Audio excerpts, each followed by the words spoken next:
নমস্কার বন্ধুরা, আমার চ্যানেলে আরও একটি ব্লগে জানাই আপনাদের সবাইকে স্বাগত। যে যেখান থেকে আমার ভিডিওটি দেখছেন তাদের সবাইকে জানাই আমার অন্তরের অন্তঃস্থল থেকে আন্তরিক ভালোবাসা ও শুভেচ্ছা। আশা করছি সবাই খুব ভালো আছেন, আমিও ভালো আছি।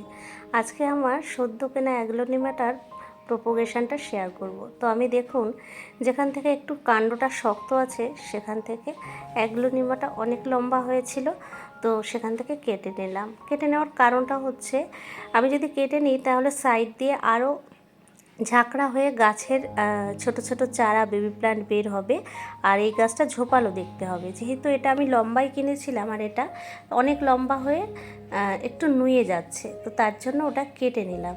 নিয়ে এবার আমি দেখুন মাটি তৈরি করে নিয়েছি। এখানে আমি দিয়েছি বালি, গার্ডেন সয়েল, আর সেই সাথে রয়েছে কোকোপিট আর ভার্মি কম্পোস্ট। এই 4 রকম দিয়ে আমি মাটি তৈরি করেছি। মাটিটা দেখে বুঝতে পারছেন বেশ ঝুরঝুরো। আর এই মাটিটা দেওয়ার পরে এটা কিন্তু জল দেব, এবং জল দেওয়ার পরে কোকোপিট থাকার দরুন এটা কিন্তু জল ধরে রাখবে। তো জল শুকিয়ে না গেলে বেশি জল দেওয়া যাবে না।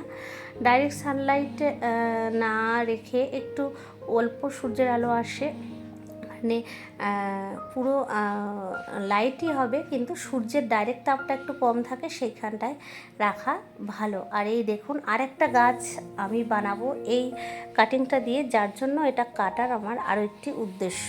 তো দেখুন এটার থেকে আমি কিছুটা আর কি কাণ্ডের যে শক্ত অংশ সেরকম রেখেই কেটেছি, কারণ একদম নরম জায়গা থেকে কিন্তু শিকড় বার হবে না। এই যে দেখতে পাচ্ছেন কালো কালো অংশ আছে, ওই জায়গাগুলো কেমন দাঁড়া দাঁড়া মতো একটা চিহ্ন রয়েছে, ওই জায়গাগুলো থেকে শিকড় বার হয়। তো যাই হোক, ওখান থেকে আমি কতগুলো পাতা সরিয়ে জায়গাটি বেশ পরিষ্কার করে নিলাম। নিয়ে এরকম একটা কাচের বোতলের মধ্যে আমি এটাকে রেখে দেবো। তো এই বোতলে কিন্তু আমি দিয়েছি একদমই যে ফিল্টারের জল অ্যাকোয়াগার্ডের, সেই আর কি ওয়াটার। তো সেটাই আর কি আমি বিভিন্নভাবে জেনেছি যে সেটাই ভালো। দেখুন, তো এটা এভাবে রেখে দিলাম। এটা তো শিকড় বের হলে শেয়ার করবই, আর আমার তাহলে 2টো গাছ হয়ে যাবে। তো আমার খুব ইচ্ছে ছিল, অনেক দিন ইচ্ছে ছিল এটা কেনার, আর কম দামেই পেয়েছি।